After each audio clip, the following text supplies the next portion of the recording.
This is Daily News on Remo TV. I am Oyerinde Damola. First, the headlines. We will give government 500 acres. Orile Oko region. Lady evangelist Abigail Popola launches Ire album. NDLEA nabs suspected drug baron behind 3 billion naira tramadol linked to Abba Kyari's team. Death toll in Imo explosion rises to 110. NEMA.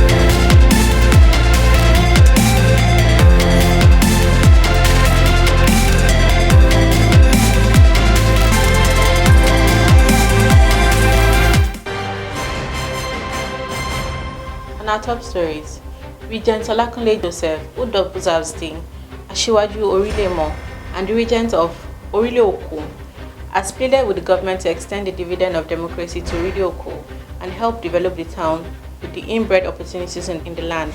After the demise of King Taiwo Oseni, Oloko of Orile Oko, the acting king made it known in an interview with Remo TV correspondents that Orile Oko is willing to give out resources to the government in exchange for infrastructures that will develop the town and its people. According to him, Orile Oko is amongst the towns with the largest landmass in Remo North. There are many acres of lands wasting away, which could be useful to the government while aiding the development and civilization of the town. While pleading with the three levels of government, he mentioned that the town is willing to give out 500 acres of land for the construction and development of technical schools, universities, hospitals, and even industries. He mentioned that for 5 years, the people of the town have been contributing money to construct Orile Oko roads. Though we are blessed with 6 primary schools, we do not have enough teachers to teach our children.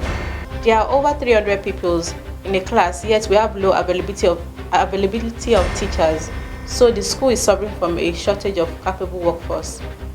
Despite the fact that Orile Oko borders 4 boundaries, one to Ibadan, Oyo State, one to Kajola, Ijebu North, and finally Ishara on the right, we still have been invisible to the development of the government.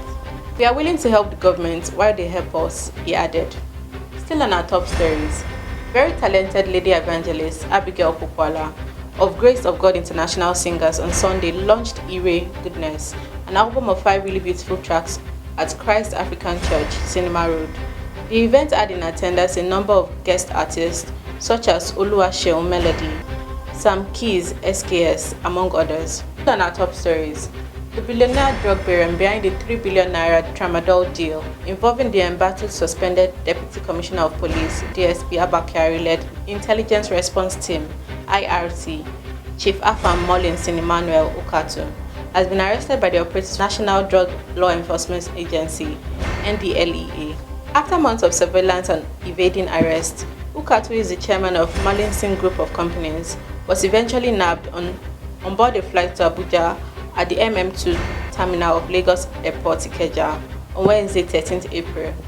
Investigations reveals that he has been a major importer of large consignments of different brands and high dosages of tramadol hydrochloride, ranging from 120 mg, 200 mg, 225 mg, and 250 mg, all of which are illicit.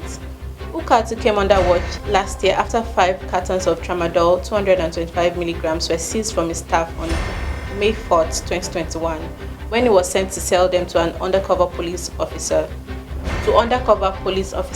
unknown to Ukatu from the then Kyari-led IRT of Nigerian Police, Ikeja, Lagos.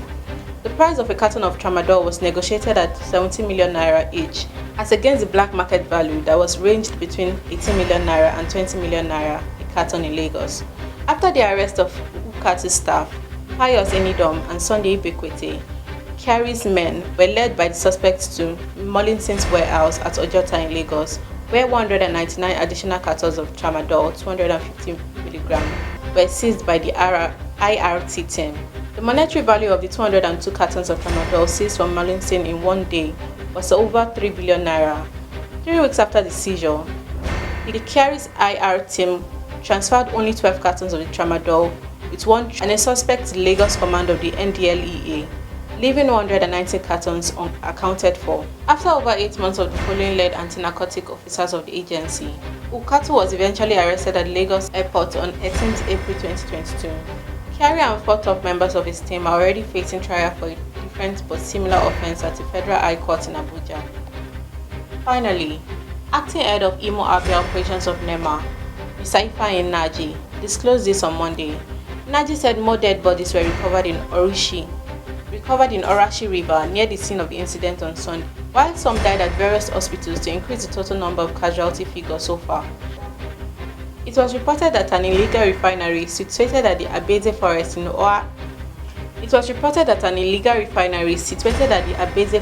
Ohaji Ebema local government exploded on Saturday and killed no fewer than 100 people.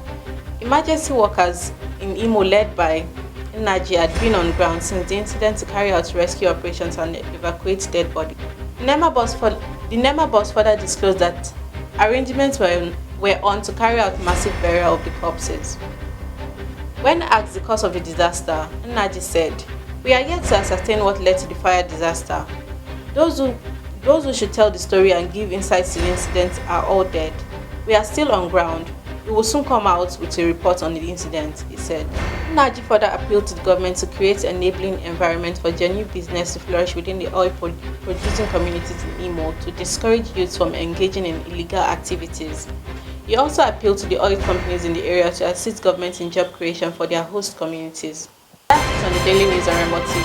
For more news updates, you can follow us on all our social media platforms: Facebook, Twitter, YouTube, and Instagram at Official Remo TV. You can also visit our website www.remotv.com.ng. I am Oyemide Damilola.